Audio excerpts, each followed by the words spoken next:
Hail and well met, Battlebots fans. Once again, we are back with the second episode of the Jack and Mac Champion Attack. I'm your host, Jack Finney, and across from me is the man who always puts himself first, even when he's instructed not to. Australia's number 86 filmmaker, I would say. 80... And again, the man with the largest collection of waifu figures this side of do the you have, Coast. do you And have the man nothing whose else? Indignance, the man whose indignance in all of this is palpable every time I do his introduction, Mr. Makon Crayley, the Mac. How are you doing today? You really have nothing else other than I have anime figures. That's all I have. Well, that's all I've got. That's all. That's as far as I'm willing to go with it on air. I mean, that's the extent of my personality. I have a lot of anime figures, and I have no other personality. I am a chalkboard. This way, Mac, I do it out of envy. I don't have that many figures myself, so yeah. I mean, if you had, oh god, I don't even know where to go with that. Well, I know where you can go. Straight to hell. Oh, anyway, you go to hell and you meet goddamn Double Jeopardy with it in it. Oh, really? Wow. Just burying Double Jeopardy immediately. They went to hell. They got destroyed. Wow, Max, spoilers. We've not even gotten to the episode yet. Everyone's watched the episode already. Get over it. I know. Anyway, on the previous episode, we saw Hypershock devour everybody on its way into the tournament, and now we come to our latest Gatekeeper of the Week, Lockjaw, and its magnificent builder for a magnificent machine, of course, the legendary Donald Hudson, who everybody absolutely loves, an elder statesman of the sport at this point, and who Mac and I just universally agree every time just how much we love the guy. He's the best of the best. And good, this time we didn't experience technical issues. You actually heard me for once. We've tried to do this intro like 3 times now. Oh, it's incredible. Yep. This is the problem. The heat is basically barbecuing me right now, and it's affecting my ability to actually think, even with my fan on full blast. Your brain is balked. Yep. I mean, come on, it's like Englishman and English buildings were not built for this type of weather, literally. Well, Jack, be the change you want to see. Make your own building that is better. Well, I don't have the money for that. Anyway, do you have the skill? It isn't my. And anyway, it is not my fault that the weather is like this. True. Climate change. Anyway, I'm not going to get into that right now. We have Donald Hudson heading up the charge at the end of this episode. That makes no sense, but just go with it. Serving as the gatekeeper into the tournament, or could it be him going in? We will see later on. You will probably already know how this has all gone, since you're listening to us yammer about it. Anyway, our opening match of the night, Double Jeopardy versus Rebot. Double Jeopardy making its return to the show after quite a while. The last time it appeared, I think, was in Bounty Hunters, from what I can remember, but that was the only time in recent memory that we've seen it in the last couple of years. After its initial campaign fell pretty short after their one-shot weapon did not quite work out. And one thing we can say for sure about Double Jeopardy in this episode, they knew how to make an entrance. Oh boy. Oh, well, fuck it. They were decked down in 9s, big suits, big briefcases. They were ready to go. Yep, Double Jeopardy, practically a suitcase on wheels, but armed with an enormous great cannon that fires a 6-pound slug. You gotta love it. It's a very novel concept in all of this. It is. Projectile weaponry is not really something that you see in robot combat, but this time, yes, nowadays we actually have a robot that can use it. And their opponent, the clear favorite for the entirety of the episode, considering how well they always perform in the tournament itself, Rebot. Mac's favorite robot, I love Robot. Like, I don't know if I'd say it's my favorite robot, but like, it's up there. It's in my fave 5 player. Tag team match player. Maybe one day. Hopefully. I wish Duck was in this episode so I could do the sucky ducky crack bit. Oh well. But anyway. Anyway, Rebot the clear favorite for the episode, coming in operating as smoothly as ever, as we always see. Something that I really liked actually in the lead up to this, we saw that Double Jeopardy is armed with an on-robot camera. Ooh. Sadly, it's lacking a crosshair, which would make it, all the better, and may actually help them in the future. True. But yeah, we got to see them kick off the episode with a bang, literally, as Ribot moving in pretty tentatively. Double Jeopardy fires its shot and boom, just completely takes Ribot's head off with that shot. They do the Daffy Duck spot. Yep, and with that, of course, Ribot basically puts itself back together. Of course, this means war, and proceeds to absolutely tear Double Jeopardy to shreds. Ribot does not need a head. It just goes, and it went all the way to the pay window. It won this fight in brutal fashion. Oh yeah, it ripped Double Jeopardy limb from limb. Now, to Double Jeopardy's credit, it actually lasted longer than I thought it would. I thought it was just going to be torn apart immediately, but as it stands, Double Jeopardy tried to line up the additional shots, but never quite managed to get it into a position where it was able to fire them off. But, credit where credit is due. Even if it did get torn apart, it lasted a lot longer than I thought it was, and this fight, to me, was wildly entertaining. It was. Like, I see a lot of potential in the concept of Double Jeopardy. Like, it's already pretty durable. It could be more durable, but, like, the durability was pretty solid. And the weapon, holy fuck, I love the weapon. Like, I hope to see it get improved, like, going forward. Well, this in and of itself demonstrates the problem with a robot like Double Jeopardy. It's kind of similar to Hypnodisc in a fashion, where it's essentially a mobile artillery platform. True. Most robots would be tanks. Double Jeopardy, much like Hypnodisc, would essentially be a mobile artillery platform, where it's essentially designed as a delivery mechanism for the weapon itself. And that was the problem that Hypnodisc had, was issues with recoil and everything, where if it couldn't destroy a robot in quick fashion, then its reliability issues would start to show. Double Jeopardy, because of the nature of the weapon, it's pretty much just serving as a mobile delivery system in order to get the weapon into play. And of course, when you've only got like one, or in this case 3 shots, that's a very, very difficult situation to be in, considering how densely constructed and powerful the robots are at this stage of the game. Yeah, that's a really good comparison. Also, Hypnodisc, my favorite robot of all time. Well, okay, so the issue with Double Jeopardy, I would like to see it become more competitive, but the problem is, I think in the way that it's constructed, it can't really hold up to much in the way of modern weaponry, based off of how powerful the spinning weapons are at this point, as Ribot has demonstrated. Because Ribot is very, very powerful, but it's not what I would consider to be the most powerful spinner in the sport or anything like that. Yeah. It's part of the reason that Ribot is so dangerous is because the potency of the weapon combined with how well driven it is. Double Jeopardy, with the way that it got torn apart, like I said, Double Jeopardy would benefit a lot from a denser construction, but the problem is that would come at the expense of the weapon, because they kind of need to devote as much as they can to the weapon with it being in the manner that it is. So if they were to sacrifice the weapon, it would actually render... Right, because the weapon is ultimately... its effectiveness at this stage of the sport is kind of questionable, not because of any issue with the weapon itself, but just because of how densely constructed all of the other robots are.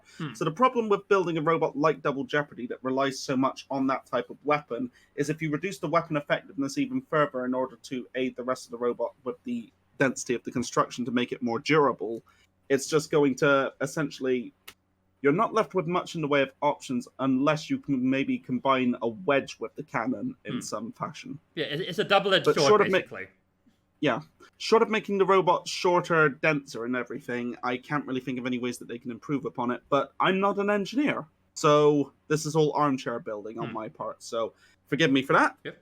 Anyway, good opening match. I really enjoyed it. It was wildly entertaining, and that shot, even if all it did was basically destroy the top of the frog, it was still awesome to see. It was a beautiful visual, and that's absolutely getting put into video packages going forward. Oh yeah, definitely. I expect if we ever see any more of Mr. Psycho's videos covering the show, then that would definitely make it into the intro. But of course, then that runs into the problem of copyrighted footage. Yeah, anyway, second match at the show, Slamo versus Malice. Now, I wanted to see if the machine suplex machine could pull this off. And of course, as we know, Bunny and company are always a tough draw for anyone. Malice doesn't have the most success in the main competition, but it's always a treat to watch Malice. I've actually always really enjoyed the concept of Malice as a Battlebot. We could see going in that Craig Danby was planning a box rush immediately in order to take down Malice and get its suplex machine into play. And true enough, at the start of the fight, it seemed to be initially finding some success. Malice was able to peel up some of the stuff from the wedge a little bit, but wasn't really able to deliver much effective damage, and we saw some good suplexing from Slamo. Unfortunately, there was a slight error at one point that resulted in Slamo getting its wheel taken out after such a strong start, and from there, it was all Malice. Yeah. Like, a brilliant, a strong start from Slamo, but once Malice started really getting into it, there wasn't much Slamo could actually do. Like, the arms were basically taken out of play for the most part at one point, so... Yeah, basically, once they lost that wheel and their maneuverability was drastically compromised from there, it was all Malice. Now, credit to Craig Danby for hanging in as long as he did there as well, because he actually managed to remain somewhat competitive. Oh, yeah. Even with the loss of that wheel. But then eventually Malice manages to take out the weapon and snips off the other wheel, and from there, Slamo was out of it. But, all things considered, very good fight. I very much enjoyed it. Same. Okay, so with that note, do we have any more words on this bout? Not really, no. I pretty much said all we could. Right, very good. Okay, so Shatter versus Pain Train, next bout of the night. And Pain Train, I felt, had an outside chance coming in here, but I was rooting for Shatter to win the entirety of the episode. Oh, yeah. Pain Train, as we know, is a machine that has unfortunately not managed to live up to its potential so far. It's always good to see another drum spinner in the sport with a big chunking weaponry. Unfortunately, Pain Train, despite some fairly robust construction, has just had terrible luck, and here it's up against one of the premier axe bots in all of the sport. I absolutely love Shatter, as everybody knows, from the design to the weapon to the omni-wheel configuration, which is always a delight to see, just the way that it strafes all over the arena. Absolutely love it. But yep, I was pulling for Shatter to win the whole episode, and in this fight, it did not disappoint. Pain Train, to its credit, manages to get off a couple of good hits on Shatter, but it doesn't really do any lasting damage aside from taking out one of its forks, whereas Shatter manages to stay in there and manages to sniper strike Pain Train with its weapon on a number of occasions, and just some great axe blows. Taking firm control later on in the fight. Big hits, one after another. You got to give Pain Train some credibility here, though, because it was much more durable than before and really hung in there right through to the end, managing to take it to a judge's decision, which Shatter firmly won, but Pain Train nothing to be ashamed of here. Yeah, this was the strongest Pain Train fight, I think that has been. Because I can't really think of any other, strong showings from Pain Train. But yeah, they definitely did a good job in this fight, and it's good to see them do well, and hopefully Pain Train will go on to live up to its potential. But right now, yeah, this was Shatter's fight to win, and Shatter did not disappoint. Shatter them. Shatter hopes and dreams. Speaking of which, up next, it's big boy time, because we like big bots and we cannot lie. Oh, hell yes, on Deep Six and huge. Yep, the battle of the large lads. Huge and Deep Six. Oh, you love to see it. One thing I love to hear in the introductions was this shout out to Andre the Giant as well. Of course. You can't have a big man battle without Andre being mentioned. Making Andre the Giant look like Andre the regular sized man, I believe was what they said. Yep, correct.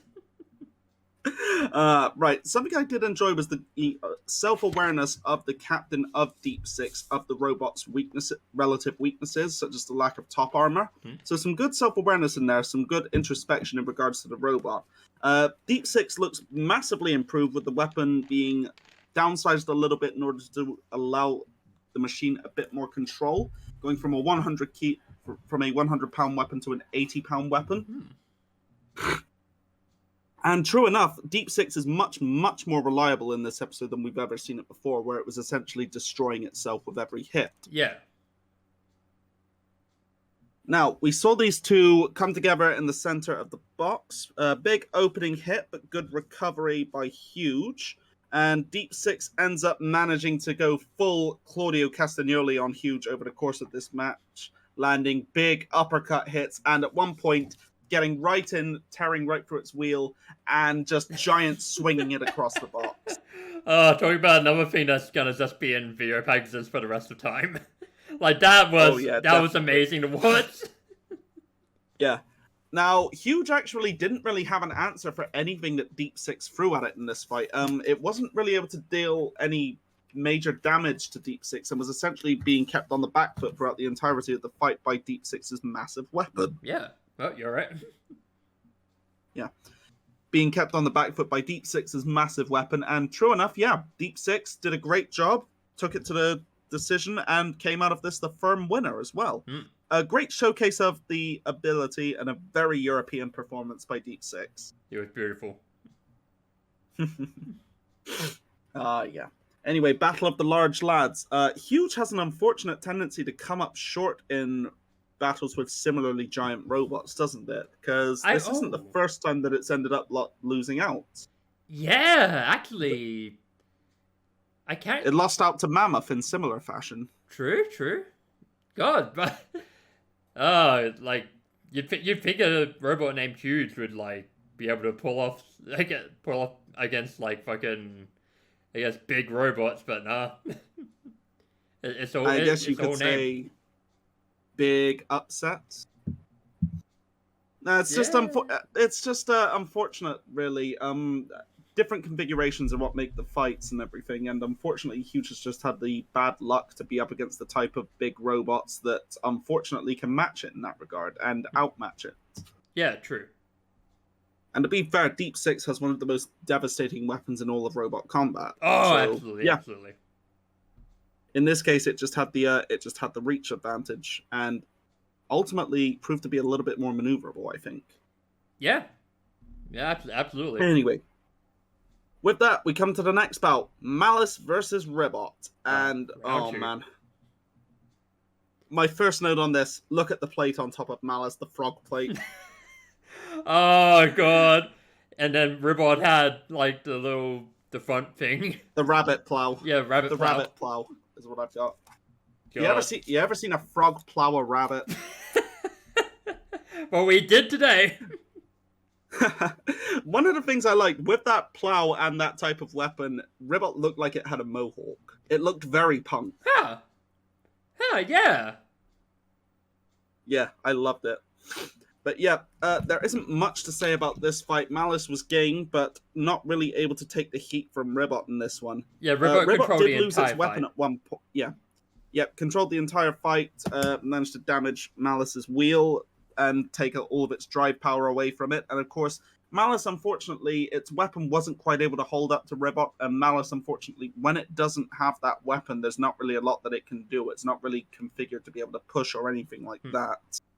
And later on, losing its drive power and its effectiveness, managed to hang on to the judges, which is more than most can say against Ribot as well. But Ribot did not look in danger at any point in this fight, I'm sorry to say. It lost its weapon at one point, but it managed to regain access to it later on.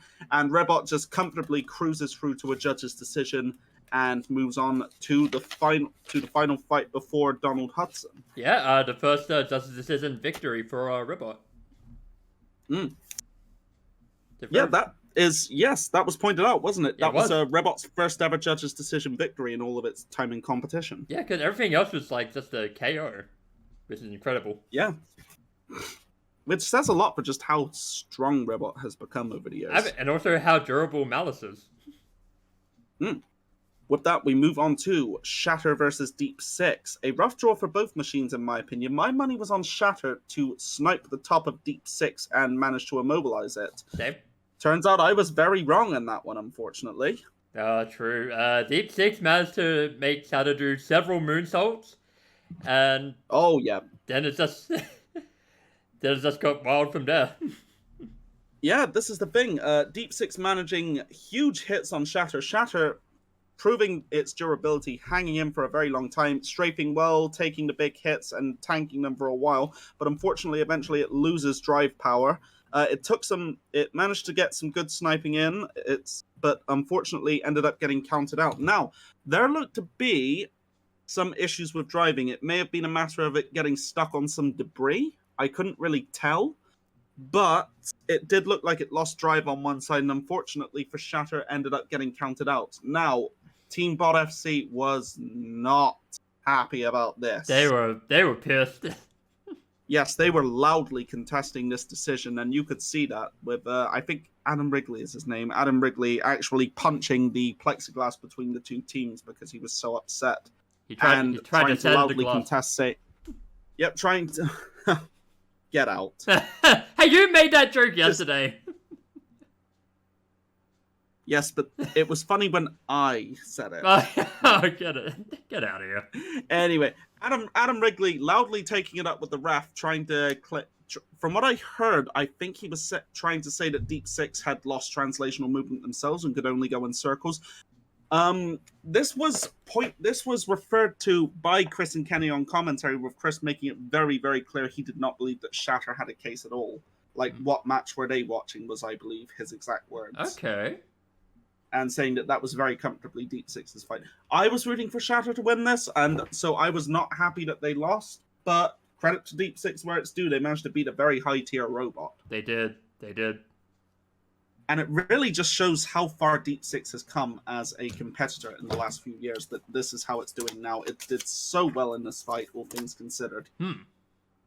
Yeah, because what was Deep Six's record like prior to this fight? I believe it was 1-2, I think. Oh, okay. I can't really recall off the top of my head. I would have to double check things. But I remember it getting it being in a double knockout with Nelly the Ellibot. Yeah. Oh god. Yeah. True. Who shout out to my friend Sarah, recently sold the machine. We will see Nelly apparently still competing, but it won't be under the guise of Nelly the Ellibot anymore. The concept of that robot remains Sarah's intellectual property. The machine will continue to compete, but it will be under a different name. Right. But it's good to know that it'll still be out there. Anyway, I digress. With that, we move on to the final fight of the night before the actual Battlebots champion main event of the evening. We get Rebot versus Deep Six. Now, one thing's for sure. Farouk with the big frog nerd cred here. He loves himself some frogs. I mean, who doesn't? Everybody loves frogs. True. But yeah, all of the trivia that he dropped during the introduction, that was friggin' awesome. And Rebot seemed to come into this fight quite tentative. I mean, you kind of have to be. Having witnessed the power of Deep Six going into this, Deep Six was trying to keep itself properly keep its nose on Rebot, and Rebot was actually very slow to get involved. And when it finally did so, it managed to get its face ripped off trying to snipe the stabilizers. That's the second time that's happened tonight, isn't it? Yeah, it is. It is. Yeah. But again, Rebot does not need a goddamn face. It's like a Dullahan. Yeah. But yeah, this eventually turned into a bullfight kind of fight with Rebot trying to move in and engage, and essentially Deep Six acting as a matador. But eventually, Rebot does manage to assert itself and take out one of the wheels, and Deep Six, to its credit, actually managed to crab walk very well for a while to stay involved in this.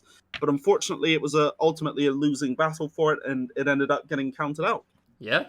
I guess it's a very strong fight. Yeah, that being said, it's a very strong showing from Deep Six that they managed to hang in there as well as they did with Rebot, considering Rebot is now considered one of the elite robots with its second seeding around the time of the tournament. Yeah, like Deep Six is like slowly getting better and better. Like the driving in this fight was magnificent. So yeah, fantastic. I could see them having a big season like next time. Yeah, fingers crossed. I'm always happy to see a robot go from zero to hero, such as it is. I mean, look at Tantrum after all. Yeah. It's the reigning BattleBots world champion, and it started out humbly flipping burgers. Exactly. Oh man. Yeah. With that, we come to our main event of the evening. Oh, Rebot versus Lockjaw. Now, I was very, very jazzed for this fight because I always thought it was going to be a great driving fight. Rebot is fantastically driven, and Donald Hudson is one of the best drivers in all of the sport. Correct. I love the build up to this as well. Donald was super cold on that promo going into it. Oh yeah. Yes. Oh my god.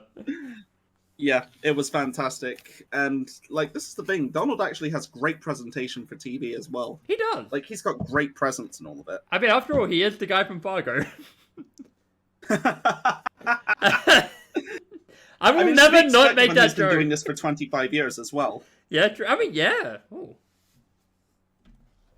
But, unfortunately, it turned out to be, all bluster and no bite when the actual fight started. Not that Donald wasn't game, but unfortunately Rebot very quickly managed to take out Lockjaw's tires and render it immobile. It was another Rebot murder. Yeah. Lockjaw actually came out of it mostly undamaged aside from its wheels. It just lost all of its ability to drive. Yeah. Maybe the weapon, maybe the motor seized up as well. But ultimately, it was a uneventful fight and kind of a disappointing end to what had been such a strong episode beforehand as well. Yeah, true. But like, it's kind of like it was. I don't know the way to put this. Like, it was kind of expected as well. I was expecting more out of the main event. I was expecting Rebot to win. I was hoping Lockjaw would win personally, but I was expecting Rebot to win. I was hoping that there would be a bit more fanfare about it, a bit more excitement in the fight, but unfortunately there just wasn't much to report on it. Yeah, I mean, true, but like with Rebot, like it's kind of a coin flip for like if it's like a strong fight or like just a straight up murder. Yeah, that sounds about right. So Rebot moves on into the tournament. Yep. And yeah, it's gonna be an exceptional tournament from what I can see of the rest of the episodes as well. Yeah, so far, like we've already got like 5 All-Stars in there. Like this is gonna be a GOAT tier tournament. Oh yeah, we've got some great stuff still to come as well. Mac, I believe you've got the listing for who's going to be in the next episode, don't you? No, I forgot to write it down. I can open up the episode right now to get that. Give me a second. What I can remember is that Gruff will be facing Glitch in one of the fights. Yep. That's going to be great. Where the heck did I put... Oh, here it is. Okay. Okay. So, next week. Oh, this is actually looking like a amazing show. We've got the Dragon Slayer versus Uppercut. Oh man, that's gonna be brutal. Will Dragon Slayer have a better fucking showing this time than it did in the proper season? Well, it's up against Uppercut, so that's gonna be a fucking murder. Then again, you never can tell with BattleBots. I mean, yeah, true. Upsets can and have happened, so... But we'll see. We've got Ice Wave versus Free Sipping. It's a battle of fire and ice. A song of ice and fire. That's going to be great, actually, because I love Ice Wave and I love Free Shipping. Free Shipping is always fantastically driven. And it will actually be interesting to see because I know that Free Shipping is armed with a flamethrower. And last I checked, Ice Wave operates using an internal combustion petrol-powered engine. Oh, God. Oh, my God. Oh, that's... Yeah, that could end badly. That could end super badly. Oh, my God. I've gotten you very excited for that fight, haven't I? I am ready for a potential explosion. So yes. Just as we started this episode with an explosion, we could well be seeing one next week. True. Retrograde versus Mammoth. Ooh. That is another. always interesting to see Mammoth operate in these. Yeah, true. I forget what retrograde does. I guess we'll just have to wait and see. True. I mean, it looks like a. From the small image I can see, it looks like a forklift, like a fork, like a lifting bot. But I forget. Look at we'll find. I'll see again. Yep. Like I haven't. And finally, finally we've got Gruff versus Glitch. Oh, that's going to be amazing. It's got to be the Glitch Redemption. I'm very hyped for that. The Glitch Redemption is coming. Glitch did so well in the actual tournament, all things considered, for a rookie bot, and it was such a shame when it had to bow out because I was really looking forward to seeing how it would perform. Yeah, but like now that the kinks have hopefully been worked out, they can get back to it and win. Yes, and Gruff needs no introduction. Gruff is always a pleasure to watch. It's such a tough machine, and I love its giant flame cannons as well. I love it. And let's find out again who was the champion for this one, because I forgot to write it down. I unfortunately can't remember it off the top of my head either. So it is going to the wiki. It is Rotator. Oh. Sorry. Basically, it's a pour tournament. Some out for whoever's got to face Rotator. Yeah, it's basically a tournament to decide who loses to Rotator. Yeah, Rotator is a dark horse to win the entire golden bolt. To be honest. Yeah, I mean it's a dark horse to win, and like the regular championship as well. Like it is the ultimate dark horse. Yeah, it's like the main reason that we saw Rotator ultimately lose out to Tantrum was largely because Tantrum managed to get it out of the arena. There's a very strong chance that if Tantrum hadn't done that Tantrum would have lost that fight. Yeah. Cause like Rotator is literally a champion in waiting. Yes, one of these days Rotator is going to win the nut. Yeah. And then we will not. Well, it's always a pleasure to see Victor Soto as well. Oh, hell yeah. Oh, yeah. That's gonna be fun. Dude is very cool. And Rotator is such an aesthetically pleasing machine, especially when it's in its battle tank configuration. Oh, hell yeah, son. That's gonna be a fun one. I am very much looking forward to that episode. Yeah. Right, okay. That brings us to the end of this episode. Do we have anything else that we want to talk about this week, Mac? What do we have in non-BattleBot news? I don't have anything. Do you have any subtext you want to talk about? Well, let's see. Off the top of my head, I can't really think of much, to be honest. Yeah, I mean, is there anything in media that we could discuss? I mean, not until next week, because Better Call Saul ends like this Tuesday. So we have to. We're coming to the we are coming to the finale of Better Call Saul, and what an episode the most recent one was. But we are not going to spoil anything for anyone. The only other thing that I can think of off the top of my head is that I'm training for that kickboxing competition. But when's that again? That is on October the 15th. With any luck, I will be competing in the Bristol Open. Oh, where I will be fighting in the light contact division. Minus 84 kilos for between the ages of 18 and 40. Of course, that is going to depend because I'm still having issues signing up for it. I think it may be a case of there might be a need for a club to sign up and submit a team, in which case I will have to speak to my coaches. But we'll see. Okay, very nice. Other than that, there's not much else to discuss in media resolution. Yeah, because there's nothing really. Because I probably would have talked about like Cult of the Lamb if like I played more of it, because I've only played like probably an hour of it. It looks like a very nice game. Yeah, it's been a pretty slow week, all things considered, in regards to media. So true. Wait, we met like. I was gonna say we were gonna talk about like the Triple H thing, but like we talked about wrestling last week, so we probably shouldn't. It's as good a thing as any to talk about. Okay, Matt, take it away. What is it you want to talk about with Triple H? I mean, that's how good he's running the show right now. Yes. So, for those who are unaware, in recent times, Vince McMahon stepped down as the CEO of WWE on account of having been using company money to essentially cover up affairs he'd been having over the years. Basically, non-disclosure agreements with talent who may or may not have been sexually harassed. There's a lot of accusations. I'm not going to go into detail on all of that because I don't have all of the information in front of me. Okay. But yes, so for the sake of the company, he essentially stepped down, and now Triple H is running things on both the creative side of things and apparently on the business side of things alongside his wife Stephanie. Yeah, and the shows have been a lot better since he took over. Yes, we are already seeing a drastic improvement in quality from what was Vince McMahon's vision of the show.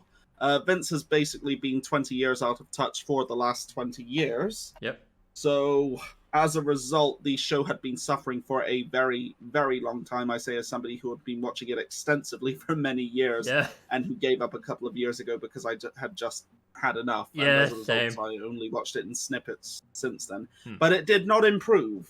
It did But not. now, with Triple H leading things up and casting away a lot of the more stupid Vince-isms, like refusing to refer to championships as title belts or use the word hospital instead of something like medical facility, etc., etc. Apparently, things are much more relaxed behind the scenes, and the talent is a lot happier. And as a result, the show actually has solid creative direction where they're not tearing up the script for the show right before it goes on air. Exactly. Because they're trying to appeal to a much more broad audience rather than the audience of one that was essentially focused on making Vince and nobody else happy. Exactly. Like, it's the fact that we could have had this for like the longest time is kind of upsetting, but man, because I mean it's like because I remember it's not perfect. Like there are still like some remnants left over of like the Vince era, but it's getting better. Well, you can't change everything all at once. You got to take baby steps. Yeah, you can't build Rome in a day.